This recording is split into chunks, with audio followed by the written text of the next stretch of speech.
যুবক, আমাদেরও সহ্য হয় না যখন তোমরা 31st নাইটে যাও, মনে করো উৎসব, অথচ এটাই বিধর্মীদের ইবাদত। আমাদেরও কলিজা চূর্ণ বিচূর্ণ হয়ে যায় তোমরা বড়দিনে যাও, অথচ তারা তা পালন করে যে আল্লাহ এই দিনে ছেলে জন্ম দিছে। তোমরা যখন যাও আমাদের কলিজা ভেঙে যায়, তখন আমরা তোমাদেরকে বলি না, হারাম, they are not Muslim। তারা কিভাবে মুসলমান হতে পারে?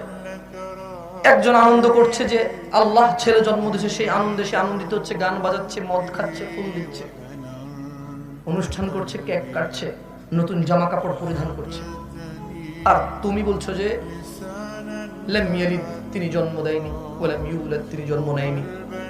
এই কথা বলার পরে তুমি উৎসব করতে গেলে আল্লাহর সন্তান হয়েছে এই উৎসবে। তুমি যখন এটা করো আমাদের কলিজা ভেঙে যায়, তখন আমরা আবল তাবল বলা শুরু করি, তখন আমাদের কলিজা ভেঙে যায়। যুবক, সহ্য হয় না তুমি যখন বলো যে আল্লাহ ছেলে জন্ম দিয়েছে আর তুমি আনন্দিত সেই খবরে, সহ্য হয় না।